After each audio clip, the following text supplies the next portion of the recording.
నమస్కారం, దిశ గాయత్రికి స్వాగతం. మన దైనందిన జీవితం గ్రహాలతో ముడిపడి ఉందని చెప్పడంలో ఎటువంటి అతిశయోక్తి లేదు.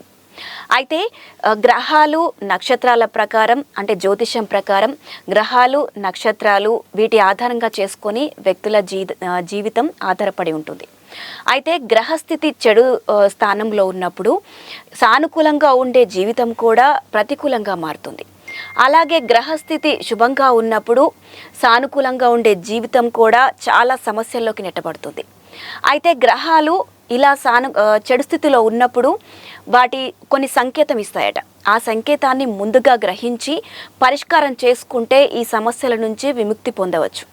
అయితే గ్రహాలు చెడు స్థితిలో ఉన్నప్పుడు ఎలాంటి సంకేతాలు ఇస్తాయి, ఈ గ్రహ దోష నివారణ ఏంటో గురుగారిని అడిగి తెలుసుకుందాం. నమస్కారం గురుగారు. నమస్కారం అండి. ఆదిత్యాయ సోమాయ మంగళాయ బుధాయ చ గురుశుక్ర శనిభ్యశ్చ రాహవే కేతవే నమః. చాలామందికి తెలిసిన శ్లోకమే ఇది. అయితే ఇందులో మొదటి పదంలోనే మనకి ఆదిత్యాయ అని చెప్పేసి సూర్యుడి గురించి చెప్పడం జరిగింది. సూర్యుడు గ్రహములకు రాజు. అయితే సాంకేతికంగా మనం చదువుకున్న సైన్స్లో సూర్యుడు నక్షత్రం అని చెప్పినప్పటికీ కూడా చంద్రుడు వచ్చి ఉపగ్రహం అని చెప్తారు. రాహుకేతులు ఇద్దరు ఛాయాగ్రహాలు, వాళ్ళిద్దరు గ్రహాలే కాదని చెప్పి మనం సైన్స్లో చదువుకుంటాం. కానీ ప్రాచీనమైన మన వాంగ్మయంలో వాళ్ళకి గ్రహాలకు ఉన్నటువంటి శక్తి ఉంది, గ్రాహక శక్తి ఉంది కాబట్టి వాళ్ళని గ్రహాలు అంటూ జరిగింది. నక్షత్రాలకి గ్రహాలకి తేడా ఏమిటంటే జ్యోతిష్యం నక్షత్రాల గురించి గ్రహాల గురించి ఈ రెండిటి మధ్య ఉన్న కాల విభాగం గురించి చెప్తూ వచ్చింది. అందుకే అది వేదాంగాల్లో ఒకటి. వేదం పూర్తిగా తెలుసుకోవాలి అంటే వేదం ఎవరి గురించి అంటే వేదం అందరి గురించి, మీ గురించి, నా గురించి, అతని గురించి, ఆమె గురించి, సృష్టిలో ఉన్న వాళ్ళందరి గురించి ఒక ఎన్సైక్లోపీడియా ఎలాంటిదో వేదం అలాంటిది. అందుకే వేత్తీయతి వేద, తెలుసుకోవలసింది వేదం. మరి ఆ వేదం పూర్తిగా అర్థం కావాలి అంటే అందులో 6 అంగాలుగా అంటే 6 విభాగాలుగా ఉన్నాయి. అందులో జ్యోతిషం అనేది వీటన్నిటికీ కూడా నయనం అంటే కన్ను ఎటువంటి ఉన్నతమైన స్థానాన్ని పోషిస్తుందో, ఎందుకంటే ఏదన్నా చూడాలి అంటే కంటితోనే చూడగలం, అటువంటిది అంత గొప్పది అని చెప్పి జ్యోతిష్యాన్ని చెప్పడం జరిగింది.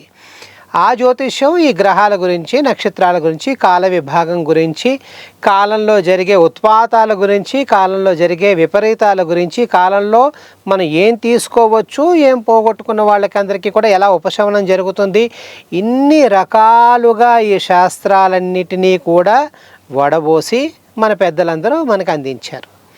అయితే ఈ సూర్యుడిని బట్టి మిగతా గ్రహాలన్నీ కూడా సంచరిస్తూ ఉంటాయి. అంటే సూర్యుడిని ఆధారంగా పెట్టుకుని భూమి మిగతా గ్రహాలన్నీ కూడా ఆయన చుట్టూనే తిరుగుతూ ఉంటాయి. దీనికి సౌర కుటుంబం అని పేరు.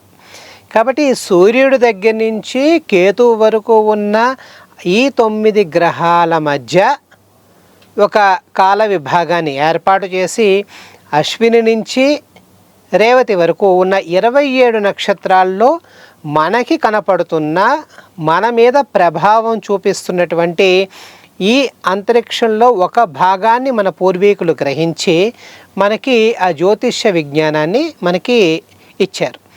అయితే మనకి జాతస్య మృతం ధ్రువం అని చెప్పేసి మనకి చెప్తారు. అంటే పుట్టినవాడు పోవక తప్పదు.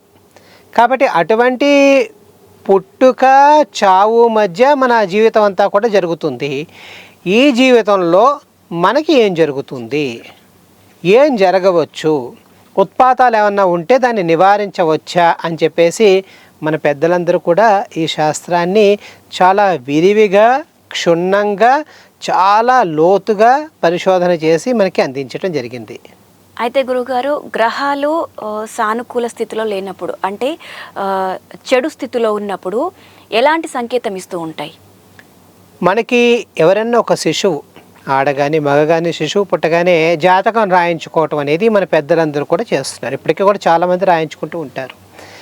మనకి అప్పటి మొదటి ప్రధాని కూడా తనకి పిల్లలు పుట్టిన తర్వాత ఆయన రాసిన మన లెటర్స్ చూస్తే ఆయన ఇందిరాగాంధీ ఎప్పుడు పుట్టింది ఆ జాతక వివరాలు కూడా ఆయనకి తెలిసిన జ్యోతిష్కుడికి పంపించి ఇది సమయం ఇవన్నీ కూడా నేను నోట్ చేసుకున్నాను, మీరు పరిశీలించండి అని చెప్పడం జరిగింది. అంటే నెహ్రూ చాలా సాంకేతికమైన శాస్త్రాన్ని నమ్మినవాడు, చాలా సైన్స్ అండ్ టెక్నాలజీ మీద ఆధారపడ్డవాడు. అలాంటి ఆయన కూడా ఇలాంటివి నమ్మడం జరిగింది. అంటే ఇది వ్యక్తిగతం అయినప్పటికీ కూడా ఎందుకు నోట్ చేసుకోవాలి అంటే, జాతకంలో మనం పుట్టినప్పుడు ఒక గ్రహస్థితి ఉంటుంది, ఆ గ్రహస్థితి మనం పెరుగుతూ ఉన్నప్పుడు మారుతూ ఉంటుంది. సో అది ఒక్కొక్కసారి మంచి ప్రభావాన్ని ఇస్తుంది, ఒక్కొక్కసారి చెడు ప్రభావాన్ని ఇస్తుంది. మంచి ప్రభావాన్ని ఇచ్చినప్పుడు అందరం చాలా సంతోషిస్తాం. ఏదైనా ఎవరైనా సుఖం వచ్చినప్పుడు ఏం చేస్తాం, చాలా సంతోషిస్తాం. లాభం వచ్చినప్పుడు చాలా సంతోషిస్తాం. అదే దుఃఖం వచ్చినప్పుడు, నష్టం వచ్చినప్పుడు మనం భరించలేము. దాన్ని మనం అధిగమించాలి అంటే మనిషి యొక్క మొత్తం జీవనం అంతా కూడా మనసు మీద ఆధారపడి ఉంటుంది. అంటే ఏదైనా డిప్రెషన్ లాగా వచ్చేసి చెడు కాలంలో, లేకపోతే నాకు ఏదైనా జరగకూడదు ఇంకా జరిగిపోతుందేమో అన్న భయం వచ్చేసి, ఇలాంటివన్నీ లేకుండా దాని పదమే జ్యోతిషం. అంటే చీకట్లో ఉన్నవాడికి వెలుతురు ఎలాంటి ప్రేరణ ఇస్తుందో, ఎలాంటి జీవితం పట్ల ఆసక్తిని ఇస్తుందో అటువంటిది ఇచ్చేది. కాబట్టి దీనికి జ్యోతిష్యం అని పేరు పెట్టి, మీరన్నట్టుగా జాతకంలో కొన్ని సందర్భాలలో మనం భరింపరాని ఏమన్నా ఉత్పాతాలు, లేకపోతే ఏమన్నా వియోగాలు, లేకపోతే ఏమన్నా దుష్టమైనవి జరుగుతూ ఉంటే వాటిని ఎలా తెలుసుకోవాలి, వాటిని ఎలా పరిహరించాలి, వాటిని ఎలాగా ఎదుర్కొని నిలబడాలి. అంటే రోగం రాకుండా ఉండదు. రోగం వచ్చిందని చెప్పేసి మనం కూర్చోం కదా.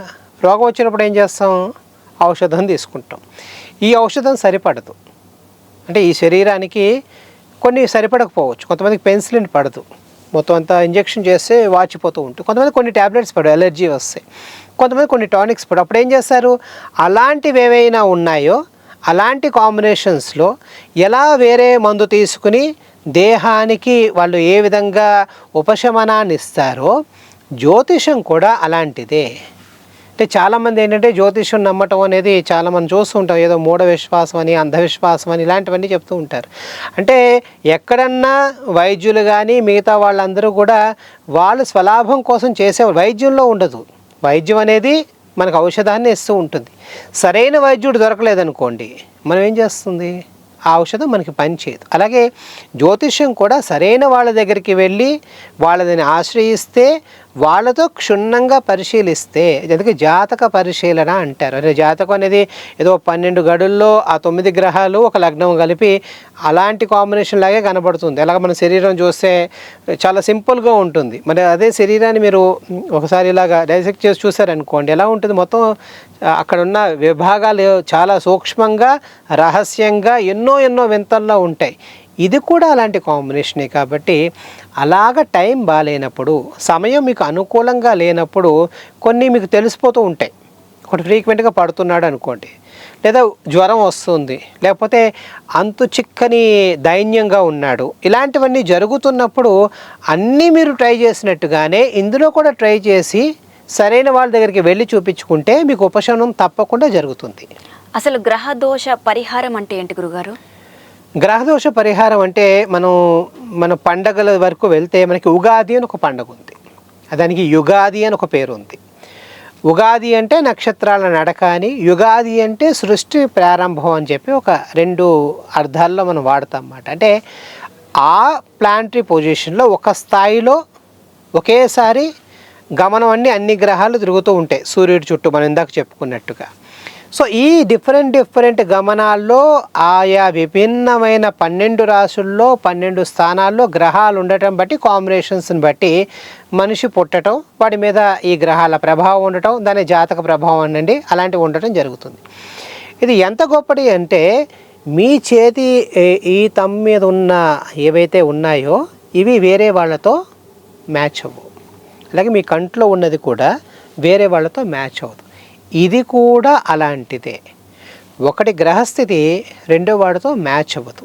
అందుకే మనం చూస్తే ఒకే సమయంలో పుట్టినప్పటికీ ఒకడు బికార్ అవ్వటం, ఒకడు కోటీశ్వరుడు అవ్వటం చూస్తాం. అందుకే దీనికి మళ్ళీ వెనక్కి వెళ్ళి మన వాళ్ళు పూర్వజన్మ స్మృతి, పూర్వజన్మలో చేసిన పుణ్యము పాపం అని చెప్పి మనం చెప్పడం జరిగింది.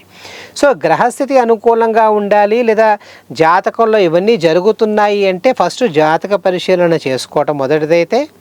ఈ గ్రహస్థితి బాగాలేదు అని అంటే అందరికీ బాగుండాలని ఉండదు. అంటే ఒక్కొక్కసారి మంచి కాంబినేషన్లో పుట్టడం జరుగుతుంది, ఒక్కోసారి మంచి కాంబినేషన్లో పుట్టకపోవటం ఉంటుంది. రాజయోగం పట్టడం, రాజయోగం విఫలం అవటం, ఇలాగ రకరకాల కాంబినేషన్స్ అన్నీ ఉంటాయి.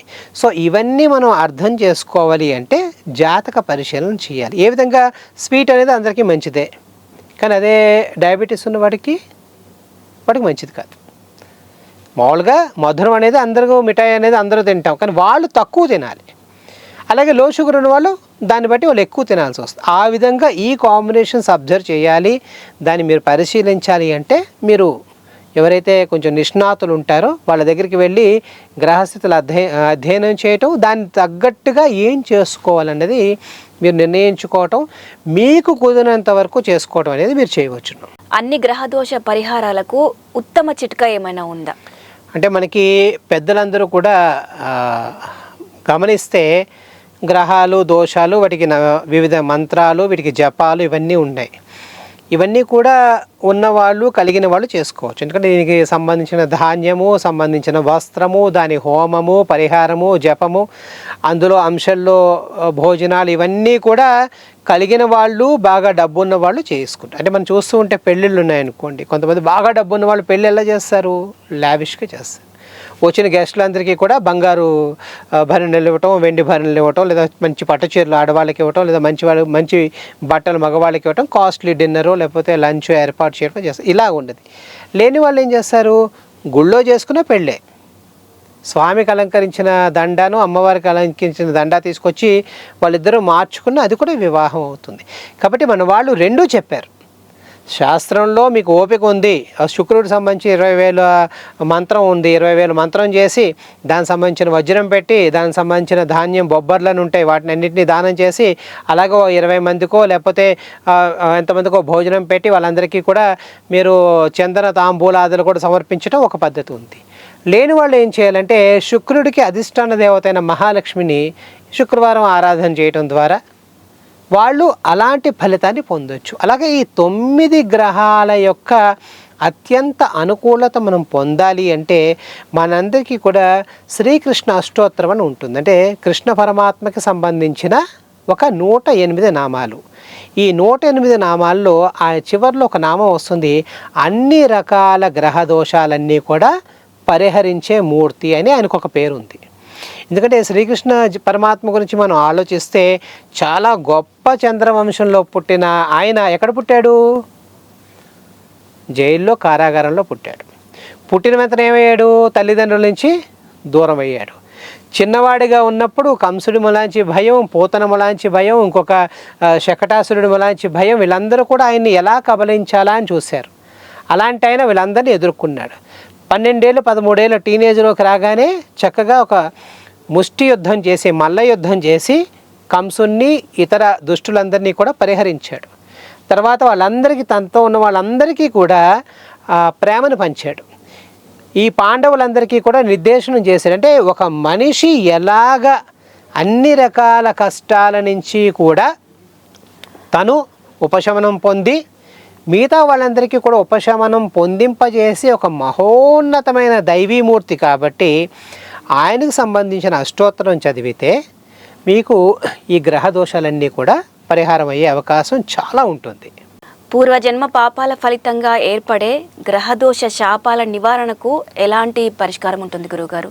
అంటే మనకి పెద్దవాళ్ళందరూ కూడా ఏం చెప్తారంటే పూర్వజన్మ కృతం పాపం వ్యాధి రూపేణ బాధ్యత అని. అంటే మన పూర్వజన్మలో చేసుకున్న పాపం వల్ల నుంచి రోగం కలుగుతుంది అని చెప్తారు. రోగం వచ్చిన తర్వాత శరీరానికి, మనసుకి, అంటే మనకి శరీరం ఏమో సంతోషంగా ఉండాలి, మనసు ఆహ్లాదంగా ఉండాలి. ఏమీ లేకపోయినా మనసులో దిగులున్నా అది రోగమే, మనోవికారం అని చెప్తాం. అలాగే మనసు బాగుంటుంది కొంతమందికి, వాళ్ళు ఏ పని చేయలేరు, ఉత్సాహం లోపల ఉంటుంది కానీ వీళ్ళందరికీ చేయరు. సో ఇలాగా 2 కాంబినేషన్స్లోనూ ఉన్నదాన్ని రోగం కింద మన వాళ్ళు గ్రహించి ఈ రోగానికి హేతు ఏంటి అని చెప్పి ఆలోచించారు. మనం ఇందాకే చెప్పుకున్నట్టుగా వేదాంగంలో జ్యోతిష్యం కూడా ఒక భాగమే. దానికి సంబంధించిన ధనుర్వేదము, ఆయుర్వేదం ఇవన్నీ కూడా వేదాంగాల్లో వస్తాయి. ఆయుర్వేదం వచ్చేసి మన శరీరం యొక్క తత్వం గురించి చెప్తుంది. అంటే వాతము, పిత్తము, కఫము, ఇలా శ్లేషము ఇవన్నీ ఉంటాయి కదా మనలో, ఇవన్నిటి గురించి చెప్తూ ఉంటుంది. అదేవిధంగా మన యొక్క తత్వం అంటే మూలపు తత్వం ఎలా ఉంటుందంటే సాత్విక, రాజసిక, తామసిక అనే 3 కాంబినేషన్స్లో ఉంటాయి. సో ఈ కాంబినేషన్స్ అన్నిటినీ కూడా అధ్యయనం అంటే శాస్త్రం వంటి దీన్ని అధ్యయనం చేసిన తర్వాత మన వాళ్ళు ఇంకా లోతుగా వెళ్ళిన తర్వాత ఇవి ఈ జన్మలో చేసుకున్నవి కాదు, మనం పునర్జన్మ సిద్ధాంతాన్ని నమ్ముతాం, కర్మ సిద్ధాంతాన్ని నమ్ముతాం కాబట్టి అది వరకు చేసుకున్నది ఏదైనా ఉంటే ఆ శేషం మనకి బాధిస్తుంది. కాబట్టి ఆ పూర్వజన్మ కృతంలో చేసిన పాపం ఏమన్నా ఉంటే దాన్ని నివారణ చేసుకోవటానికి కూడా దాన్ని కర్మ విపాకము అంటారు. కర్మ విపాకం అంటే మనకి ఏదన్నా జుట్టుకి బబుల్ గమ్ లాంటిది, చూయింగ్ గమ్ లాంటిది మీకు తగిలింది అనుకోండి, మీరు ఏం చేస్తారు? తెలివిలేని వాళ్ళు అక్కడ కట్ చేసేస్తారు. తెలివైన వాళ్ళు ఏం చేస్తారు? ఈ పెప్సీ కానీ లేకపోతే కోకోకోలా కానీ తీసుకుని గ్రాడ్యువల్గా రాస్తూ ఉంటే అది ఎటువంటి ఎక్కువ శ్రమ జుట్టుకి శరీరానికి పట్టకుండా ఎలా ఊడి వచ్చేస్తుందో కర్మ విపాకం చేసుకోవటం వలంచి ఈ రకంగా ఏమైనా చెడు ఫలితాలు ఉన్నా, పూర్వజన్మలో చేసుకున్న మన దుష్కృతం ఏమన్నా ఉన్నా చేయకూడని అంటే తెలిసి తెలియక 2 రకాల దోషాలు ఉంటాయి. సో ఇలాంటివి ఏమన్నా ఉన్నా కూడా వాటి నుంచి త్వరగా విడిపోయినట్టుగా మనకి చేసుకునే అవకాశాన్ని కూడా పెద్దలు మనకి ఏర్పాటు చేసి ఉన్నారు. అయితే గ్రహ దోషాలలో అత్యంత ప్రమాదకరమైన గ్రహ దోషం ఏంటి, దానికి పరిష్కారం ఏంటి గురువుగారు? అంటే గ్రహ దోషాల్లో చూస్తే మనకి సాధారణంగా గ్రహాల్లో ఎక్కువ భయపడేది మనం శనికి. సాధారణంగా ఏళ్ళనాడు శని వచ్చేటప్పటికి చాలామంది భయపడుతూ ఉంటారు. మనం సాధారణంగా ఎవడు బాగోకపోయినా కూడా ఏమైనా శని పట్టిందా అని చెప్పటం, ఎవరు నచ్చకపోయినా కూడా వాడు శనిలా కూర్చున్నాడని చెప్పడం, అంటే శనిని మనం తిట్టడం అనేది మనకి పరిపాటిగా మన భాషలో వ్యవహారంలో ఉండిపోయింది. ఎందుకంటే శని అనేవాడు మెల్లగా నడుస్తాడు. మీరు చాలా మంచి హై ఎండ్ మోడల్ కార్లో మీరు ఉన్నారు, ఎదుటివాడు మెల్లగా వెళ్తున్నాడు, మీరేంటి ఇరిటేషన్ వస్తుంది, వాడు వెళ్తే కానీ మీరు వెళ్ళలేరు. సో శని అలాగా చాలా మెల్లగా మందగతి అంటే చాలా మెల్లగా వెళ్ళేవాడు. కాబట్టి అన్ని గ్రహ దోషాల కన్నా శని గ్రహ దోషానికి జనం భయపడటం ఎక్కువ ఉంటుంది. రెండోది ఏంటంటే ఈ ఏళ్ళనాడు శని అంటే 7.5 సంవత్సరాల పాటు ఉండే ఒక పీరియడ్. ఈ పీరియడ్ ఏంటంటే మనకి జీవితంలో చూడాల్సినవన్నీ కూడా చూపిస్తాడు. అంటే ఎలా ఉంటుందంటే శని యోగకారకుడు, శని భోగకారకుడు, శని రోగకారకుడు. అంటే మనకి ఒక బ్యాంకర్ లాంటి వాడు. మీ అకౌంట్లో డబ్బులు ఇవ్వనుకోండి, బ్యాంకర్ ఏం చేయలేడు కదా, మీ అకౌంట్ ఉంటేనే డబ్బులు ఇవ్వగలడు. సో శని కూడా అలాగా మీ పూర్వజన్మలో ఎక్కువ దుష్కృతం ఉంటే మిమ్మల్ని అధపాతాళం వరకు తీసుకెళ్ళగలడు. లేదు మీకు చాలా యోగం ఉందనుకోండి, చాలా విపరీతమైన రాజయోగాన్ని కూడా పట్టించగలడు. కాబట్టి మొత్తం గ్రహాల్లో శనికి ఇంత ప్రాధాన్యత ఉంది. కాబట్టి ఈ శనికి సంబంధించి కూడా మన పెద్దవాళ్ళు అంటే మనకి జనశ్రుతిలో కొన్ని కథలు కనపడుతూ ఉంటాయి. అంటే మీరు మహారాష్ట్ర ప్రాంతంలో వెళ్తే, ఉత్తరాది ప్రాంతంలో చూస్తే, ఇంచుమించు మహారాష్ట్ర నుంచి వాయువ్య భారతం వైపు వెళ్తే ఆంజనేయ స్వామి పాదాల కింద శని ఉండటం అనేది ఒక విగ్రహం కనపడుతూ ఉంటుంది.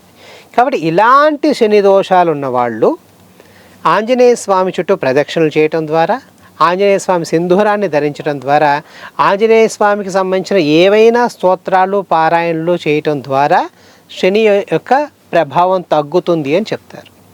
శని తర్వాత రాహువు, కేతువు. రాహుకేతువులు అనేటప్పటికీ మనకి ఛాయాగ్రహాలని ముందే చెప్పుకున్నాం మనం. అంటే రెండు కూడా ఏంటంటే గ్రహణాలు ఏర్పడటానికి సూర్యచంద్రులు వీరితో కలవటం వలన మనకి గ్రహణాలు ఏర్పడుతూ ఉంటాయి. సో రెండు పాయింట్స్ మాట. సో ఈ రాహు కేతువుల మధ్య ఉన్న కాంబినేషన్స్ని కాలసర్పదోషంగా చెప్తూ ఉంటారు. ఈ కాలసర్పదోషం అనేటప్పటికి చాలామంది భయపడుతూ ఉంటారు. నిజానికి శాస్త్రం ఏం చెప్పిందంటే కాలసర్పదోషం జనానికి కాదు దేశానికి, అంటే భౌగోళికంగా నైసర్గికంగా ఉన్న దేశాల మీద ప్రభావం చూపిస్తుంది తప్పితే వ్యక్తుల మీద చూపించదు అని చెప్పేసి ఒక నమ్మకం ఉంది. కానీ మనుషుల యొక్క ఈ వదంతులు లేదా మనుషుల యొక్క మనసు ఎంత గొప్పగా ఉంటుందంటే 10 మంది చెప్పటం వలాంచి ఒక నంది కూడా పంది అవుతుంది. కాబట్టి ఇలాంటివి మనుషులు కూడా పడతాయి అని చెప్పటం, ఒక 20-30 ఏళ్ళ బట్టి దీనికి సంబంధించిన కొన్ని ఆలయాల్లో పూజలు చేసుకుంటే ఈ సర్పదోషాలన్నీ పోవటం అని జరుగుతాయని చెప్పటం, ఇవి ఎక్కువ చేసేటప్పటికి ఈ కాల సర్పదోషానికి కూడా జనాలు భయపడుతూ ఉన్నారు. అయితే సర్పదోషాన్ని ఇచ్చేది రాహుకేతువులు. ఎందుకంటే రాహువు కేతువు ఇద్దరు కూడా చూస్తే మనం ఒకళ్ళు పాము యొక్క తలని, ఒకళ్ళు పాము యొక్క మొండాన్ని కలిగి ఉంటారు. కాబట్టి ఈ రాహుకేతువుల కాంబినేషన్స్ మూలాంచి కొన్ని రకాల దుర్యోగాలు వస్తాయి. ఎలాంటివంటే చాలా బాగున్న వాళ్ళ కెరీరు మధ్యలో ఆగిపోతూ ఉంటుంది, మనం చూస్తూ ఉంటాం. అంటే వీళ్ళు చాలా ఉన్నతంగా వస్తారు, అంటే క్రికెట్ లాంటిది ఉందనుకో, వీడు నెక్స్ట్ 6 కొడతాడు అనుకుంటాం, వాడు డక్అవుట్ అయిపోతాడు, లేదా వాడు అక్కడ అవుట్ అయిపోతాడు. సో ఇలాంటి ఒక రకమైన విచిత్రమైన కాంబినేషన్స్ రాహుకేతులు ఇస్తూ ఉంటారు. కాబట్టి రాహుకేతులు బాగోకపోతే, అంటే వాళ్ళకి సంబంధించిన సర్పదోషము లేదా మనకి ఏవైతే నాగదోషం అని చెప్తూ ఉంటాం, ఇలాంటివి ఏమన్నా ఉండే అవకాశం ఉంది. కాబట్టి దాన్ని కూడా క్షుణ్ణంగా మీరు పరిశీలన చేసుకుని రాహుకేతులకు సంబంధించిన ఏవైతే పరిహారాలు ఉన్నాయో అవి చేసుకోవటం మంచిది. వీటి తర్వాత ముఖ్యంగా మనం చూడాల్సింది శుక్రగ్రహానికి సంబంధించిన దోషాలు చూడాలి. ఏదైనా జాతకం బాగుందంటే వాడు శుక్రుడు పట్టాడా, శుక్రదశ నడుస్తుందిరా అని చెప్తా. అంటే గ్రహాల్లో చాలా ఎక్కువ సమయం ఉన్నది శుక్రగ్రహానికి, 20 సంవత్సరాల పీరియడ్ మాట, 20 సంవత్సరాల పాటు ఉంటుంది శుక్ర మహాదశ. కాబట్టి శుక్రుడు బాగుంటే బ్రహ్మాండంగా ఉంటాడు. శుక్రుడు బాలేడు అనుకోండి, మనకి వస్త్రం కూడా ఉండదు. ఆయన మూలమంత్రంలోనే వస్త్రం దేహి అని ఒక మంత్రం ఉంది. కాబట్టి శుక్రుడు బాగుండాలి అంటే మీకు గ్రహస్థితిలో ఆ శుక్రుడు బాలేనప్పుడు మీకు అన్ని రకాల వికారాలు వస్తాయి. ముఖ్యంగా సౌఖ్యం ఉండదు, లగ్జరీని మీరు ఎంజాయ్ చేయలేరు. కొంతమంది మంచి కారు కొనుక్కుంటారు కానీ తిరిగే యోగ్యత ఉండదు. మంచి ఫ్లాట్ కొనుక్కుంటారు, గృహప్రవేశం అవ్వదు, అందులో ఉండలేరు. అంటే వాళ్ళ దగ్గర అన్నీ చేజారిపోతూ ఉంటాయి. మంచి ఫుడ్ తినాలనుకుంటారు కానీ వాళ్ళకి అరగదు, సహించదు. సో ఇలాంటి కాంబినేషన్, అంటే భోగానికి సంబంధించిన అన్ని కాంబినేషన్స్ కూడా శుక్రుడు ఇస్తూ ఉంటాడు. సో అలాంటి సమస్యలు ఉన్నవాళ్ళు ఆ శుక్రగ్రహానికి సంబంధించిన ఏదైతే పరిహారం ఉందో దాన్ని చేసుకుని దాని ద్వారా వాళ్ళు బయటపడే అవకాశం ఉంది. దీని తర్వాత మనందరికీ కావాల్సింది బుద్ధి కర్మానుసారంగా వెళ్ళిపోతూ ఉంటుంది. ఈ బుద్ధి నుంచే గ్రహాల్లో మనకి బుధుడు ఉంటాడు. సో ఈయనది కూడా 17 సంవత్సరాల పీరియడ్, చాలా పెద్ద పీరియడ్. బుద్ధి ఎందుకంటే మనందరికీ కూడా మనం స్కూల్స్లో మనం చదువుకుంటే టీచర్ ఒకలాగే చెప్తుంది మనకి, కానీ ఫస్ట్ వచ్చేవాడు ఫస్ట్ వస్తాడు, ఫెయిల్ అయ్యేవాడు ఫెయిల్ అవుతూ ఉంటాడు. అయితే మనకి సంబంధించిన ఆ బుద్ధిని సరైన దారిలో మనం పెట్టకపోవటం, పదును పెట్టకపోవటం, అంటే దాన్ని ట్రైన్ చేయకపోవటం వల్ల మనం అక్కడే ఉండిపోతాం. సబ్జెక్ట్ అలాగే వస్తుంది, వాళ్ళు చెప్తారు, మ్యాథ్స్ చెప్తారు, సైన్స్ చెప్తారు, వాటెవర్ అవన్నీ చెప్తూ ఉంటారు, మనం ఇలా వింటూ ఉంటాం, ఇలా వదిలేస్తూ ఉంటాం. కానీ విన్నవాడు ఏం చేస్తాడు, దాన్ని ఆచరిస్తాడు, దాన్ని కరెక్ట్గా ప్రొజెక్ట్ చేస్తాడు, వాడు ఉన్నతిలోకి వస్తాడు. సో బుద్ధి బాగాలేనప్పుడు బుధుడికి సంబంధించిన ఇవి చేస్తూ ఉంటారు. వీటితో పాటు మనకి కరేజ్, అంటే మనకి కుజుడు అనే ఒక గ్రహం ఉంది, మంగళుడు అని పేరు, అంగారకుడు అని పేరు. ఈయన శరీరం పట్ల మనకి ధైర్యము, సాహసం అవన్నీ కూడా ఇచ్చే గ్రహం. కుజుడు బాగున్న వాళ్ళు, అంటే జాతకంలో కుజుడు బాగున్న వాళ్ళందరూ డిపార్ట్మెంట్లోనూ ఉంటారు. Police department, defence, security, intelligence వీటిలో ఉంటారన్నమాట.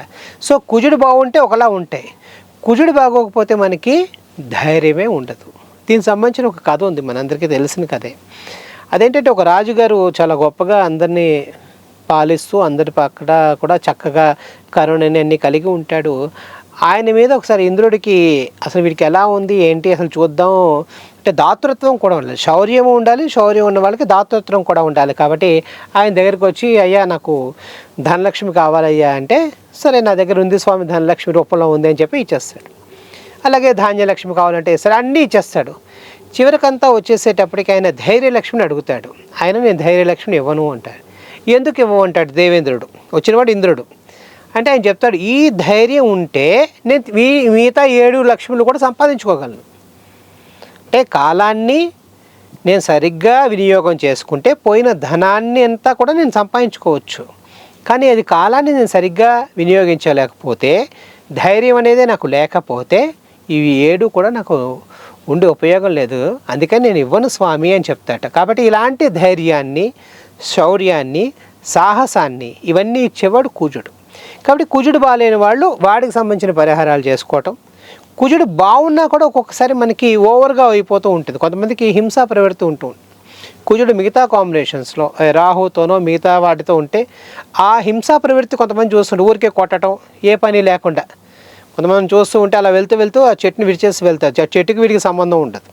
అలా కుక్క ఉంటే ఆ కుక్కను కొట్టేసి వెళ్తూ ఉంటారు. అంటే ఇలాంటి హింసా ప్రవృత్తి ఉన్నా కూడా అది మంచిది కాదు. కాబట్టి వాటిని నివారణ ఎలా చేసుకోవాలి అన్నది కూడా మనం చూసుకోవాల్సి వస్తుంది. అలాగే ఇందాక మనం చెప్పినట్టుగా అంటే మన వాళ్ళు ఎంత బాగా ఆలోచించారంటే ఎంత లోతుగా చూసారంటే ఈ కాంబినేషన్ అంటే ఇవన్నీ పర్మిటేషన్స్ కాంబినేషన్స్ అన్నీ చూసుకుంటే కొన్ని గ్రహాల మధ్య స్తంభన, కొన్ని గ్రహాల కాంబినేషన్స్లో ఒక రకాల మనోవికారాలు కూడా వస్తూ ఉంటాయి. అంటే మనకి సైకలాజికల్గా వచ్చే డిజార్డర్స్ ఏమన్నా ఉన్నాయి వాటిని కూడా అధ్యయనం చేశారు.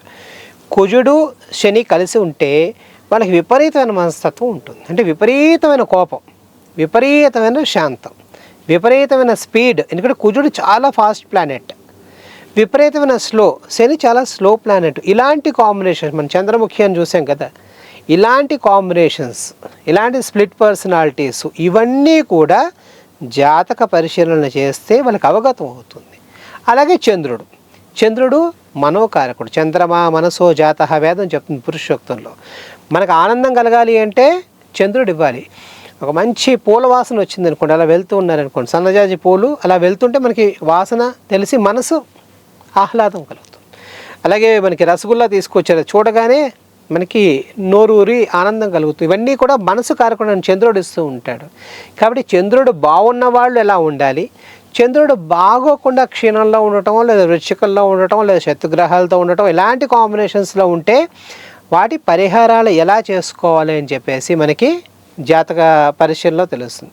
అలాగే గురుడు జీవగ్రహం, బృహస్పతి అని పేరు, జూపిటర్ అని చెప్తా కదా, ద్యౌపితృహు అంటే దాని సాంస్క్రిట్ నేమ్ అంటే మొత్తం ఆకాశానికి తండ్రి లాంటి వాడు. గురుడు అని చెప్పేటప్పటికి మనకు దేవతలందరికీ కూడా గురువే ఆయన. రాక్షసుల గురువేమో శుక్రాచార్యుడు, దేవతల గురువు బృహస్పతి. అలాంటి గురువు బాగుంటే ఎలాంటి ఉన్నతమైన స్థితిలో ఉంటారు. మనం కొన్ని ప్రాంతాల్లో చూస్తే హలో గురు, ప్రతిదానికి గురువు అంటూ ఉంటాం. అంటే ఎవరికైతే జ్ఞానం కలిగిందో వాడిని గురువు అంటాం మనం. కాబట్టి అలాంటి జ్ఞానం ఎందుకు ఉండాలి అంటే జ్ఞానం మన కోసమే. అంటే పడటం లేవటం బుద్ధి అంటే పడకుండా ఉండటం జ్ఞానం. కాబట్టి ఆ రెండు రకాల జ్ఞానాన్ని ఇచ్చేవాడు గురుడు. కాబట్టి గురుడు బాగుంటే అలాంటి కాంబినేషన్స్, గురుడు బాగోకపోతే డయాబెటీస్ లాంటివి లేదా మిగతా అంటే రోగాలు కూడా మనం వాళ్ళు ఆలోచించారు. జ్యోతిష్యపరంగా ఎటువంటి రోగాలు ఎలాంటి కాంబినేషన్స్లో వస్తాయని చెప్పి వాటికి సంబంధించిన పరిహారాలు చెప్పడం జరిగింది. అన్నీ చూసిన తర్వాత చివరికి మిగిలేది సూర్యుడు ఆత్మకారకుడు. అంటే మన శరీరంలో ఆత్మని నమ్ముతాం. భారతీయులందరూ కూడా ఆత్మని చాలా గట్టిగా నమ్ముతారు. అలాంటి ఆత్మని అంటే మూర్తిమత్వం అంటే ఒక పర్సనాలిటీ రావాలి, ఒక వ్యక్తిత్వం కావాలి. ఆ వ్యక్తిత్వం వికాసం వైపు ఉండాలి అంటే సూర్యుడు బలంగా ఉండాలి. ఎందుకంటే సూర్యుడు మిగతా వాటన్నిటికీ కూడా గ్రహరాజు. కాబట్టి ఈయన బాగుంటే కాంబినేషన్స్ ఎలా ఉంటాయి, ఈయన బాగోకపోతే ఎలాంటి కాంబినేషన్స్ చూసుకుని దానికి సంబంధించిన పరిహారాలు చేసుకుంటే మనకి గ్రహ దోషాల నుంచి మనం వెంటనే ఆ పూర్వజన్మ కృతమైన పాపం నుంచి వాటి నుంచి దోషాల నుంచి అటువంటి వాటి నుంచి కూడా మనం విముక్తి చెందే అవకాశం చాలా ఎక్కువగా ఉంటుంది. అలాగే గురుగారు, ఆకస్మిక రాజయోగం కానివ్వండి, ఆకస్మిక ధనలాభం కానివ్వండి తెచ్చే గ్రహదోష నివారణ ఏది గురుగారు? మనకి ఆకస్మిక రాజయోగం అంటే చాలామంది చెప్తారు. మనకి అప్పటి ముఖ్యమంత్రి నందమూరి తారక రామారావు ఉండేవారు కదా, ఆయనకి శని చాలా బాగున్నాడు, విపరీత రాజయోగం పట్టిందట.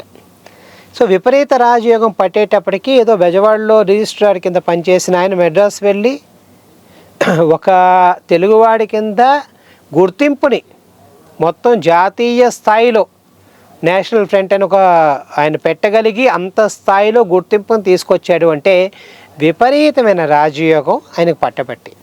అలాగే మనం కొంతమంది రిలయన్స్ లాంటి వాళ్ళు, ధీరుభాయ్ అంబానీ లాంటి వాళ్ళని చూస్తే విపరీతమైన లక్ష్మీ యోగం పట్టింది వాళ్ళకి. అంటే జ్యోతిష్యం ఎలాంటిదంటే ఈ కాంబినేషన్స్ ఉంటాయి అని చెప్తుంది. అంటే ఈ కాలేజీలో చేరితే మీరు టాపర్స్ అవుతారు, చదవటం అనేది మీ చేతిలో ఉంటుంది. అక్కడ ఏదైతే మీకు సోర్స్ ఉందో సోర్స్ మాత్రం చెప్తుంది. కాబట్టి అలాంటి రాజయోగాలు పట్టాలన్నా, అలాంటి లక్ష్మీకరమైన యోగాలు పట్టాలన్నా మీకు జాతకంలో ఉండటం, దానికి సంబంధించి మీకు కృషి అనేది ఉండాలి. అంటే ఉత్తాన పతనాలు అంటూ ఉంటాం. అంటే ఇలా పైకి వచ్చింది ఇలా కిందకి రావాలి, ఇలా కిందకు వచ్చింది ఇలా పైకి రావాలి. ఇలాంటివి జరగాలి అంటే మీరు చేసే ఏదైతే పని ఉందో ఆ పని పట్ల మీకు ఆ శ్రమ పట్ల ఇష్టము, శ్రమైక అంటే అంటే జీవనం అంటాం, అంటే మనకి ఆ శ్రమ పట్ల మనకి ఇష్టం ఉండాలి, పని పట్ల మనకి చాలా ఆసక్తి ఉండాలి. డెడికేటెడ్గా మీ పని మీరు చేసుకుంటూ వెళ్తే ఈ కాంబినేషన్స్ చాలా బాగా వర్కౌట్ అవుతాయి. అదేవిధంగా జ్యోతిష్యం ఎంత గొప్పది అంటే ఎటువంటి కాంబినేషన్స్ లేనివాడు కూడా లక్ష్మీ ప్రాప్తిని పొందగలిగే అవకాశాన్ని ఇచ్చాయి. అంటే మీరు కొన్ని కాంబినేషన్స్లో లేనివి కూడా అలాంటి అద్భుతమైన యోగాల్ని మీరు సాకారం చేసుకోవచ్చు. దాని వెనకాల కృషి, దాని మీద మీకు పూర్తి అవగాహన, డెడికేషన్ ఉండాలి. కాబట్టి ఇలాంటి విపరీత రాజయోగాలు పట్టడం, ఇలాంటి అంటే పట్టేసిన తర్వాత మనం చూస్తూ ఉంటారు, వాడు ఖలేజాలో చెప్పినట్టు అద్భుతం జరిగినప్పుడు చాలామంది తెలియదు, జరిగిన తర్వాత ఇది అద్భుతం అని చెప్పి మనం చెప్పుకుంటాం. ఇలాంటి కాంబినేషన్స్లో ఉన్న వాళ్ళే ఇలాంటివి చేయగలరు. చిన్న స్థాయి నుంచి వచ్చి ఒక రామోజీరావు లాంటి వాళ్ళు, లేదా రామానాయుడు లాంటి వాళ్ళు, లేదా మిగతా వాళ్ళు చాలామంది ఉన్నారు, గొప్ప గొప్ప వాళ్ళు ఉన్నారు. ఇలాంటి వాళ్ళందరూ కూడా ఇంత స్థాయి, అంటే ఈ మామూలు స్థాయి నుంచి అంత ఉన్నతమైన స్థాయికి వెళ్ళటానికి కాంబినేషన్ ఒక ఇదైతే, రెండోది వాళ్ళకు ఉన్న అపారమైన కాంక్ష. అది కీర్తికాంక్ష కావచ్చు, నలుగురిలో నేను చాలా పై స్థాయిలో ఉండాలన్న కోరిక కావచ్చు, ఇది కూడా ఉంటుంది.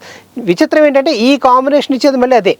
అంటే ఆ జాతకంలో ఉన్న గ్రహకూటం నుంచి సూర్యుడో చంద్రుడో లేకపోతే మిగతా వాళ్ళు ఇవ్వటం బట్టే వీళ్ళు ఆ స్థాయికి వెళ్ళటం మనందరికీ కూడా ఆదర్శం అవడం అనేది జరుగుతూ ఉంటుంది. అయితే గురువుగారు, నవగ్రహ దోష పరిహారానికి ఎలాంటి వస్తువులు దానం చేయాలి? నవగ్రహ దోష పరిహారానికి సాధారణంగా ఏ గ్రహం బాలేదో ఆ గ్రహానికి సంబంధించిన ధాన్యం ఉంటుంది. సూర్యుడికి సంబంధించి గోధుమలు చెప్తూ ఉంటాం, చంద్రుడికి సంబంధించి బియ్యము లేదా ధాన్యం, అంటే పొట్టు తీయని వడ్లు ఉంటాయి కదా, అలాగే కుజుడికి సంబంధించి కందులు, బుధుడికి సంబంధించి పెసలు, ముడి పెసలు, గురుడికి సంబంధించి శనగలు, శుక్రుడికి సంబంధించి మనకి బొబ్బర్లు, అలసందలు అంటూ ఉంటారు వాటిని, శనికి సంబంధించి నువ్వులు, నల్ల నువ్వులు, అంటే నువ్వుపప్పు కాకుండా నువ్వులు, రాహుకు సంబంధించి మనకి మినుములు, కేతుకు సంబంధించి ఉలవలు. ఇవన్నీ కూడా ఈ కాంబినేషన్లో ఎవరికి బాగాలేదో సాధారణంగా కిలోంపావు కానీ, లేదా 3, 5, 7 కిలోలు, లేదా కొంతమంది వారు ఎంత బరువు ఉంటారో అంత ధాన్యాన్ని కూడా దానం చేయటం. ఈ దానం కూడా ఆవులకు పెట్టడం, లేదా సరస్సుల్లో కానీ నదుల్లో కానీ వాటిని ఆ ధాన్యాన్ని వెదజల్లడం ద్వారా అవి ఉన్న జలచరాలన్నీ కూడా తింటాయి. వాటికి ప్రకృతిలో తిరిగి మమేకం అవటం అనేది దీని వెనకాల ఉంటుంది. అలాగే ఈ కాంబినేషన్స్లో ఉన్న 6 రంగుల వస్త్రాలు, తెలుపు, అదేవిధంగా పసుపు, అదే ఒక్కొక్క గ్రహానికి ఒక్కొక్క రంగు ఉంటుంది. గురుడికి పసుపు ఉంటుంది, చంద్రుడికి చూస్తే తెలుపు ఉంటుంది, సూర్యుడికి ఎరుపు ఉంటుంది. ఇలాంటి వస్త్రాలని దానంగా చేయటం తద్వారా మనం ఈ గ్రహ దోషం నుంచి బయటికి రావటం అనేది జరుగుతుంది. అదేవిధంగా ప్రతి గ్రహానికి కూడా ఒక మంత్రం ఉంటుంది. శనికి సంబంధించి శమగ్ని అగ్నిమిస్కర చంద్రస్తపత సూర్య అని ఒక వేద మంత్రం ఉంటుంది. దీన్ని రిపీటెడ్గా ఒక 19,000 సార్లు జపించి ఆ తీర్థాన్ని స్వీకరించడం ద్వారా వీళ్ళకి ఆ దోషం నుంచి విముక్తి అవుతుంది. అంటే మనసుని ప్రొజెక్ట్ చేయటం, మంత్రం చేయటం అంటే ఏంటంటే ఒక ఏకాగ్రతతో చిత్తాన్నంతా కూడా ఒకవైపు మనం కేంద్రీకృతం చేసి దాన్ని రిపీట్ చేయడం ద్వారా ఒక వైబ్రేషన్, ఒక వైబ్ అనేది క్రియేట్ అవుతుంది. ఇది మనకున్న కాంబినేషన్లో బాలేని స్థితిని అధిగమించి మనకి బాగున్న స్థితిని తీసుకొస్తుంది. అంటే ఏ విధంగా ఇప్పుడు క్యాన్సర్స్ రేడియేషన్ చేస్తూ ఉంటారు, చాలామంది తెలుసు, కీమోథెరపీ అవి చేస్తూ ఉంటారు. అంటే ఆ ప్రాంతంలో ఏవైతే కణాలు ఉన్నాయో వృద్ధి కాకుండా, ఆ గ్రోత్ రాకుండా వాటిని అంతా కూడా నిలువరించే ఒక రకమైన రేస్ని ప్రొజెక్ట్ చేసి మనం చేస్తూ ఉంటాం కదా. అదేవిధంగా ఈ మంత్రాన్ని, ఈ శబ్ద తరంగాల్ని ఒక్కొక్క డిఫరెంట్ ఈ సిలబుల్స్ అన్నిటినీ కూడా మనం ప్రొనౌన్స్ చేసి దానికి మంత్రం అని పేరు పెట్టి మన ప్రాచీనులందరూ కూడా దీన్ని రిపీట్ చేయండి, సో దట్ అది మొత్తం ప్యాసిఫై అయిపోతుంది అన్నట్టుగా చేయటం జరిగింది. కాబట్టి ఇలాగ బాలేననుకున్న వాళ్ళు మీరు తగు నిపుణులను సంప్రదించి వాటికి సంబంధించిన శాంతిని చేసుకోవచ్చు. అయితే గురుగారు, ఈ 9 గ్రహాలు కూడా ఒక్కొక్కటి ఒక్కొక్క చెడు స్థానంలో ఉన్నప్పుడు ఎలాంటి నివారణ చర్యలు తీసుకోవాలనేది ఒకసారి చెప్పండి గురుగారు. మొదటగా సూర్యుడు చెడు స్థానంలో ఉన్నప్పుడు ఎలాంటి నివారణ చర్యలు తీసుకోవాలి? సూర్యుడు మనకి గ్రహాలకి రాజు అని చెప్పుకున్నప్పటికీ కూడా నైసర్గికంగా సూర్యుడు పాపి. అంటే అంటే పాప ఎందుకు ఇచ్చారు అంటే సూర్యుడు భగభగమండే అగ్నిగోళం మనందరికీ తెలుసు. జ్వరం ఉన్నవాడికి ఎండ తాపాన్ని ఇస్తుంది, అసలే జ్వరం ఉంది ఇంకా తాపాన్ని ఇస్తుంది. సూర్యుడు మరి తన పని తను చేసుకోవాలి కాబట్టి అన్నిటి మీద తన కిరణాలన్నీ కూడా ప్రసరింపజేస్తూ ఉంటాడు. కాబట్టి నైసర్గికంగా మనం సూర్యుడిని పాపిలోకి తీసుకొస్తాం. సూర్యుడు ఇలాంటి సూర్యుడు కేంద్రాల్లో ఉంటే అంటే 1, 4, 7, 10 వీటిని కేంద్రాలు అంటూ ఉంటాం. ఇలాంటి కాంబినేషన్లో ఉంటే సూర్యుడు మంచి చేస్తాడు. కోణాల్లో ఉంటే సూర్యుడు మంచిగా చేయడు. అదేవిధంగా సూర్యుడు నీచ స్థానం అంటే తులారాశిలో సూర్యుడు నీచ స్థానాన్ని పొందుతాడు. జాతకంలో సూర్యుడు బాగలేడు అనుకోండి, వాడికి వ్యక్తిత్వం ఉండదు, అంటే స్పైన్లెస్గా అయిపోతూ ఉంటారు. అంటే అన్నీ ఉంటాయి, వాళ్ళు మాట్లాడలేరు. అంటే ఇది ఖచ్చితంగా ఇది ఇలా చేస్తాను ఇలా చేయను అనే ఒక గట్టి స్వరాన్ని వాళ్ళు వినిపించే అవకాశం ఉంటుంది. అంటే ఆత్మకారకుడైన సూర్యుడు బాగోకపోతే ఇలాంటివన్నీ జరిగే అవకాశం ఉంది. కాబట్టి ఇలాంటి ప్రారబ్ధాన్ని పోగొట్టుకోవాలంటే సూర్యుడికి సంబంధించిన ఉపాసన చేయటము, అదేవిధంగా ఆదివారాలకు సంబంధించిన నియమాలు చేయటము, అదేవిధంగా సూర్య మండల స్తోత్రాన్ని చేయటము, ఇలాంటి కాంబినేషన్స్ చేయటం ద్వారా వీళ్ళు సూర్యుడికి సంబంధించిన ఏమన్నా దోషాలు ఏమన్నా ఉంటే, సూర్యుడు బాగోకపోతే లేదా నీచపడితే అలాంటి వాటిని అన్నిటి నుంచి కూడా వీళ్ళు వెంటనే వాళ్ళకి పరిహారం జరిగి తిరిగి నార్మల్గా మామూలు స్థాయికి వచ్చే అవకాశం ఉంటుంది. అలాగే జాతకంలో చంద్రుడి దోషం ఉంటే గనక ఎలాంటి నివారణ పరిహారం చేయాలంటారు గురుగారు? చంద్రుడు కూడా మనం చూస్తే సూర్యుడు ఎలాంటి వాడు, చంద్రుడు, వీళ్ళిద్దరు ప్రత్యక్షంగా మనకి కనపడుతూ ఉంటారు. మిగతా దేవతలు ఎవరు కనపడరు కానీ వీళ్ళిద్దరు కనపడుతూ ఉంటారు. చంద్రుడు వచ్చి మాతృకారకుడు, చంద్రుడు వచ్చేసి మనసు కారకుడు. చంద్రుడు బాగోకపోతే, చంద్రుడు నీచబడితే లేదా చంద్రుడు కనుక శత్రుగ్రహాలతోనో చతురస్థానాలతో ఉంటే వాళ్ళకి తల్లి నుంచి ప్రేమ ఉండదు, అంటే వాళ్ళకి మాతృస్థానం బాగుండదు, అలాంటి సౌఖ్యం అనేది ఉండదు. అలాంటి వాళ్ళు చంద్రుడికి సంబంధించిన పరిహారాలు చేయటం ద్వారా, చంద్రుడికి ఏవైతే ఇష్టమో అవన్నీ కూడా సమర్పించడం ద్వారా, పాలు పెరుగు ఇలాంటివన్నీ కూడా చంద్రుడికి చాలా ఇష్టం, తెల్లని వస్తువులు అన్నీ కూడా ఇష్టం చంద్రుడికి. అలాంటివి చేయడం ద్వారా చంద్రగ్రహ దోషం నుంచి, చంద్రుడు నీచగా ఉన్నప్పుడు వృశ్చికంలో చంద్రుడు నీచలో ఉంటాడు, అలా ఉన్నప్పుడు కానీ చంద్రుడు బుధుడితోనో లేకపోతే శనితోనో రాహుకేతులతోనో కలిసి ఉండటం ద్వారా కొన్ని రకాలైన ఈ నెగిటివ్ వైబ్స్ వస్తూ ఉంటాయి. కొంతమంది ఏదన్నా మనం ప్రారంభించామనుకోండి, వాళ్ళు ప్రతిదీ కూడా దే గో ఇన్ నెగిటివ్ వే. అంటే అది ఎలా ఉంటుందంటే మనకే భయం వేస్తుంది. మొబైల్ కొనుక్కున్నాం, మంచి మొబైల్, ఏమన్నా కొట్టేస్తాను అన్నారనుకోండి, కర్మగాలు ఏమన్నా కొట్టేయటం జరిగితే మనకి వెంటనే ఒక నెగిటివ్ వైపు కనపడము, వీళ్ళతో కొంచెం జాగ్రత్తగా ఉండాలి అనిపిస్తుంది. ఇలాంటివన్నీ ఇచ్చేవాడు చంద్రుడు. కాబట్టి అలాంటి దోషాలు ఏమన్నా ఉంటే దీని పరిహారాలు, చంద్రుడికి సంబంధించిన పరిహారాలు చేసుకుంటే they will come to normal దీనిలోకి వస్తారు. అలాగే జాతకంలో బుధుడి దోషం ఉంటే, బుధగ్రహ దోషం ఉంటే ఎలాంటి పరిహారం చేయాలి గురుగారు? బుధుడు మనం చూసుకుంటే కన్యలోనేమో చాలా ఉచ్చలో ఉంటాడు, మీనంలో నీచలో ఉంటాడు బుధుడు. బుధుడి యొక్క ఒక విశేషం ఏంటంటే బుధుడు పాపులతో పాపి, శుభులతో శుభుడు. ఇందాక మనం చెప్పుకున్నట్టు సూర్యుడు పాపగ్రహంలోకి వస్తాడు, చంద్రుడేమో క్షీణంగా ఉన్నప్పుడు పాపి, పూర్ణంగా ఉన్నప్పుడు శుభుడిలోకి వస్తాడు. బుధుడు కంటూ ఒక ఇండివిజువాలిటీ ఉంటుంది. సో లైక్ మంచి వాళ్ళతో మంచివాడు, చెడ్డవాడితో చెడ్డవాడు. బుధుడు బుద్ధికారకుడు, మనం ఇంత ముందు కూడా చెప్పుకున్నాం. బుద్ధి బాగుంటేనే మిగతావన్నీ కూడా బాగుంటాయి. అంటే మనకి అది పడదు అని తెలిసి కూడా, సపోజ్ కొబ్బరి తినటం వల్ల నుంచి దగ్గు వస్తుందని తెలిసినా కొబ్బరి ముక్క తినేయాలన్న కాంక్ష ఉందనుకోండి, అది తినటం, దగ్గటం, తద్వారా సఫర్ అవ్వటం, వాళ్ళకే కాదు విన్న వాళ్ళకి మనకు కూడా సఫరింగ్గానే ఉంటుంది. ఇలాంటివన్నీ కూడా బుధుడిస్తాడు. కాబట్టి బుధుడు శత్రుగ్రహాలతో ఉన్నప్పుడు లేదా బుధుడు బాగాలేనప్పుడు దానికి సంబంధించిన పరిహారం చేసుకుని బుధుడిని మళ్ళీ నార్మల్గా వచ్చే స్థాయిలోకి మనం చేసుకునే అవకాశం మనకు ఉన్నది. అలాగే తర్వాతి గ్రహం గురుగ్రహం, ఈ గ్రహ దోష నివారణకు ఎలాంటి పరిహారం చేయాలి గురుగారు? గురుడు మనకి చూస్తే కర్కాటకంలో ఉచ్చలో ఉంటాడు, మకరంలో నీచపడుతూ ఉంటాడు.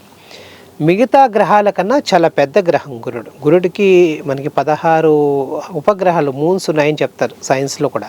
అలాంటి చాలా పెద్ద గ్రహం, చాలా ప్రభావమైన గ్రహం, జీవకారకుడు. అంటే మనలో ఉన్న జీవత్వానికి గురుడు కారకుడు. కాబట్టి గురుడు బాగలేదనుకోండి మనకి విపరీతమైన ఆలోచనలు వస్తూ ఉంటాయి, అంటే పర్వేషన్స్ ఉంటాయి మనలో. అంటే బాగా ఎక్కువ విషయం తెలిసేసుకున్న తర్వాత మనం చాలా గొప్పవాళ్ళం అన్న ఫీలింగ్ వస్తుంది, వచ్చి మనం అందరినీ మోసం చేసేయచ్చు, అందరినీ కూడా వీ కెన్ చీట్, అందరూ కూడా నాకన్నా తక్కువ, వీళ్ళకంతా బ్రెయిన్ స్ట్రక్చర్ లేదు అన్న అహంకారము, తద్వారా వాళ్ళకే కాకుండా అదొక సమాజం మీద, సంఘం మీద కూడా ప్రభావం చూపిస్తూ ఉంటుంది.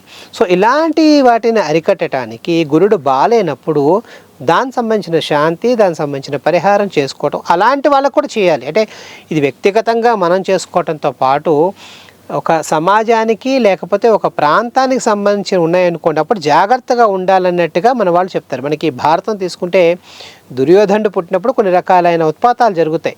వెంటనే వాళ్ళందరూ ధృతరాష్ట్రుడు చెప్తారు, అయ్యా నీ కొడుకు కులక్షయాన్ని కలిగించేవాడు, వీడిని కొంచెం దూరం పెట్టు బాబు, దూరం పెడితే నీకు మంచిది. ఆయన అమితమైన ప్రేమలోంచి పెట్టలేడు, తద్వారా మొత్తం కురువంశం అంతా కూడా నాశనం అయిపోయింది. కాబట్టి ఇలాంటి కాంబినేషన్స్లో మనకి బాగాలేనప్పుడు, ఈ గ్రహస్థితి బాగాలేనప్పుడు దీనికి సంబంధించిన పరిహారం మనం చేసుకుంటే తద్వారా మనకి మంచిది, సంఘానికి కూడా బాగుంటుంది. కాబట్టి ఇలాంటివి మనం ఆచరించాల్సిన అవసరం కూడా ఉన్నది. అలాగే జాతకంలో శుక్రగ్రహ దోషం ఉంటే గనక ఎలాంటి పరిహారం తీసుకోవాలి గురుగారు? శుక్రుడు వచ్చేసి ప్రేమకి, అభిమానానికి, దాంపత్యానికి, సుఖాలకి, భోగాలకి అన్నిటికీ కారకుడు. ఇవన్నీ మనం అనుభవించాలి అంటే మనకి ఉండాల్సింది శుక్రగ్రహ అనుకూలత ఉండాలి. మనం కొంతమంది చూస్తే చాలా పెద్ద పెద్ద ఇళ్లలో ఉంటారు, భార్యాభర్తల మధ్య సయోధ్య ఉండదు. మనం అదే రోడ్డుపై చూస్తే రోడ్డు మీద అంటే కొంచెం తక్కువ స్థాయిలో ఉన్నట్టుగా కాబట్టి వాళ్ళు చాలా సంతోషంగా భార్యాభర్తల మధ్య అన్యోన్య దాంపత్యం అనేది ఉంటుంది. కాబట్టి శుక్రుడు బాగోలేదు అంటే శుక్రుడు బాగోలేడు అంటే మనం ఇందాక చెప్పుకున్నట్టుగా శత్రుగ్రహాలతో ఉండటమో, సూర్యుడితో పూర్తిగా అస్తంగతం అయిపోవటమో, ఇలాంటి కాంబినేషన్స్లో శుక్రుడు ఉంటే దానికి సంబంధించిన జపాన్ని, దానికి సంబంధించిన పరిహారాన్ని చేసుకుంటే వీటి నుంచి కూడా మనకంటే ఆ మార్పు కూడా వస్తుంది. కొంతమంది చూస్తే మనం దంపతులు కొట్టుకుంటూ ఉంటారు, కొన్ని రోజుల తర్వాత కలిసిపోతారు. అలాగే చాలా అన్యోన్యంగా ఉంటారు, కొంతమంది విడిపోతూ ఉంటారు. సో ఇలాంటి అవకతవకలన్నీ కూడా జరగకుండా జరుగుతుంది. అదేవిధంగా కొంతమంది కొన్ని వస్తువులు కొనుక్కుంటారు, మంచి చీర కట్టుకుంటారు, అదే రోజున పట్టు మంచి చిరిగిపోతుంది. చాలా మంచి లంచ్కో డిన్నర్కి వెళ్తారు, పడదు, నెక్స్ట్ డే అంతా కూడా బాడీ అప్సెట్ అయిపోతుంది, స్టమక్ అంతా అప్సెట్ అవుతుంది. సో ఇలాంటి అంటే ఏదైతే భోగం ఉందో, ఏదైతే మనం అనుభవిస్తున్నామో దాన్ని పూర్తిగా మన వైపు చేసే శక్తి ఉన్న గ్రహం శుక్రుడు. కాబట్టి శుక్రుడు బాగున్నప్పుడు ఇలాంటివి చేయాలి. శుక్రుడు బాగాలేనప్పుడు దాన్ని బాగోవటానికి ఏం కావాలో అలాంటి పరిహారాలు పాటిస్తే సరిపోతుంది. అలాగే శనిగ్రహ దోష నివారణకు ఎలాంటి పరిహారం చేయాలి గురుగారు? శనిగ్రహం అంటే మనకి ఇందాక మనం అనుకున్నట్టుగా ఏలినాడ్స్ అనేది చాలా పెద్ద బిగ్గెస్ట్ ఇది అన్నమాట. కానీ శని చాలా యోగకారకుడు, చాలా మంచి ప్లానెట్, చాలా అందమైన ప్లానెట్. మీరు చూస్తే ఎప్పుడైనా ప్లానటోరియంకి వెళ్ళి చూస్తే చాలా అందమైన గ్రహం అన్నమాట శని. కాబట్టి ఆ శని బాగాలేనప్పుడు మనకి ఎవరైతే ఏళ్ళాడు శనిలో పీడింపబడుతున్నారో లేదా శని బాగాలేదో వాళ్ళందరూ కూడా శనికి సంబంధించిన వస్తువులు దానం ఇవ్వటం. ముఖ్యంగా శనికి ఇష్టమైనది ఏంటంటే దీనార్తులు, అంగ వైకల్యం కలిగిన వాళ్ళు, వీళ్ళందరి పట్ల శనికి చాలా, ఎవరికైతే వీళ్ళ పట్ల ఉదారత్వం ఉంటుందో శనికి కూడా వీళ్ళ పట్ల ప్రసన్నత ఉంటుంది. ఎందుకంటే శనికి కూడా పంగుడు అని పేరు అన్నమాట. అంటే శని యముడు ఇద్దరు కూడా అన్నదమ్ములు. ఒకనొక సమయంలో ఇద్దరు ఒకళ్ళొకళ్ళు కొట్టుకుంటే శనికి కాలుకి దెబ్బ తగిలిందట, ఎందుకని కుంటుతూ నడుస్తాడు. కాబట్టి ఇలాంటి వైకల్యం కలిగిన వాళ్ళకి మనం దానం చేయటం ద్వారా వారికి సంబంధించిన వాళ్ళకి మేము ఉన్నాము అన్న ఒక భరోసాని మనం ఇస్తే మనకి శని బాగాలేనప్పుడు వీటి నుంచి వెంటనే ఉపశమనం ఇస్తాడు. కాబట్టి శని బాగాలేదు అన్నవాళ్ళు ఇలాంటి పరిహారాలన్నీ చేసుకుని తద్వారా వాళ్ళ ఉపశమనాన్ని చాలా త్వరగా పొందే అవకాశం ఉంది. అలాగే కుజగ్రహ దోష నివారణకు ఎలాంటి పరిహారం చేయాలి గురుగారు? కుజగ్రహ దోషం అనేది చాలామందికి చాలామంది అనుభవంలో కుజదోషం అంటూ ఉంటారు. అంటే కుజదోషం వేరు, కుజగ్రహ దోషం వేరు, రెండు కూడా టెక్నికల్గా వేరు. కుజదోషం అనేది నిజానికి బాల్య వివాహంలో పడుతుంది, అందరికీ ఉండదు. అంటే చాలామందికి అందరినీ కుజదోషం ఉందని చెప్పేసి రిజెక్ట్ చేయటం లేదా వాటిని మనం చేయటం జరుగుతూ ఉంటుంది. కుజ బాలేనప్పుడు దాంపత్యం బాగుండదు. ఎందుకంటే భర్తగా మగవాడికి కొన్ని బాధ్యతలు ఉంటాయి, భార్యగా స్త్రీ కొన్ని ఇవి ఉంటాయి. ఆడవాళ్ళు ఎమోషనల్గా ఉంటారు, మగవాళ్ళు బ్యాలెన్స్డ్గా ఉంటారు. కాబట్టి ఇలాంటి రెండు కాంబినేషన్ సరిగ్గా లేవనుకోండి సంసారం సాగదు. సేమ్ ఇదే మీరు బాస్ అంటే ఒక ఏదైనా కంపెనీలో పనిచేస్తున్నారు అనుకోండి, మీ మీద బాసు సబార్డినేట్గా తీసుకుని ఇలాంటి బంధమే భార్యాభర్తల బంధంలాగే ఉంటుంది. గొప్పగా మన మీద అరవచ్చు, మన మీద ఏదో అథారిటీ చేసినట్టుగా మనకు అనిపించవచ్చు. మనకేంటి ఆ సమయంలో కోపం వచ్చేస్తుంది, ఇది మనం సరిగ్గా ఉండలేము. కానీ ఆఫీస్లో తట్టుకున్న వాళ్ళం ఇంట్లో వచ్చేటప్పటికి ఉల్టాగా మనం ప్రవర్తిస్తూ ఉంటాం. కాబట్టి ఇలా కుజుడు బాగాలేదు అన్న వాళ్ళు అందరూ కూడా కుజుడికి సంబంధించిన కొన్ని పరిహారాలు ఉంటాయి, వాటినన్నింటినీ చేసుకుని తద్వారా ఆ ఉపశమనాన్ని పొంది, అంటే ఏదన్నా ప్రాబ్లం వచ్చిందనుకోండి ఆ ప్రాబ్లంని మనం రెక్టిఫై చేసుకోవాలి. మన వాళ్ళు అది చెప్పారు. అంతేగాని అది ప్రాబ్లం వచ్చిందని చెప్పి దాన్ని దూరంగా వెళ్ళిపోవటం, పరిగెట్టడం అనే దాన్ని ఆ భీరువులాగా ఉండటాన్ని మన వాళ్ళు చెప్పలేదు. ధైర్యంగా ఉండటాన్ని చెప్పారు. అలాంటి ధైర్యాన్ని ఇచ్చేది కూడా కుజుడే కాబట్టి అలాంటి వాళ్ళు ఆ కాంబినేషన్స్లో ఉన్నవాళ్ళు ఆ పరిహారాలు చేసుకుంటూ ఉంటే సరిపోతుంది. అలాగే చివరిగా రాహు కేతు దోష నివారణకు ఎలాంటి పరిహారం చేయాలి గురుగారు? రాహుకేతువుల దోషం రెండు సమిష్టిగా చూస్తే మనకి సర్పదోషం లేదా నాగదోషం అంటారు. రెండు కూడా ఒకే బాడీ, హెడ్ బాడీ రెండు వచ్చి ఆ కాంబినేషన్స్లో వస్తాయి కాబట్టి రాహుకేతులు బాగాలేని వాళ్ళకి సాధారణంగా ఏమవుతుందంటే ఉన్నట్టుండి వారికి కెరీర్ ఆగిపోవటం లేదా ఎందుకు స్ట్రక్ అయిపోయారో తెలియకుండా కొంతమంది కనపడుతూ ఉంటారు. అలాంటి వాళ్ళందరికీ రాహుకేతుల దోషం వలంచి జరుగుతుంది. దీన్ని సర్పదోషం అంటూ ఉంటారు. అంటే ఈ గదిలో పాము ఉన్న అని మనం ఏమైనా చెప్పారనుకోండి, పాము కనపడకపోయినా మనకు భయం వేస్తుంది. ఆ మూల ఉందో ఈ మూల ఉందో పైనుంచి పడుతుందో కాటేసేస్తుందో అంటే ఎలాంటి భయాన్ని మనకి క్రియేట్ చేసేది రాహుకేతువులు. రెండు ఛాయాగ్రహాలు నిజానికి, అంటే రెండు కూడా షాడోస్ మాట. అలాంటి రాహుకేతులు బాగాలేనప్పుడు వాళ్ళకు నుండి మనసులో చాలా విపరీతమైన ఆక్రందన, ఆ మనసు అనేది అల్లకల్లోలం అయిపోతూ ఉంటుంది అన్నమాట. తద్వారా వాళ్ళు ప్రశాంతంగా ఉండరు, పక్క వాళ్ళని కూడా ప్రశాంతంగా ఉండేవారు. రాహు వచ్చేసి పూర్తి ఆశావాది, కేతు వచ్చి పూర్తి నిరాశావాది. అంటే వెరీ పెసిమిస్టిక్ ఒకరైతే వెరీ ఆప్టమిస్టిక్ ఒకరు. రెండు కూడా డిఫరెంట్ కాంబినేషన్స్, రెండు కూడా మనం చెప్తూ ఉంటే రెండు కూడా ఎక్స్ట్రీమ్స్. సో ఇలాంటి కాంబినేషన్స్ ఉన్నప్పుడు రాహుకేతులు బాగాలేనప్పుడు దానికి సంబంధించిన పరిహారం చేయటం అనేది మనకి పెద్దలు చెప్తూ ఉన్నారు. అలాగే మనకి గరుడ దండకం అని ఉంది. అంటే సర్పానికి అంటే పాములకి పడనివాడు గరుత్మంతుడు. ఇద్దరికి తండ్రి ఒకడే, తల్లులు వేరు.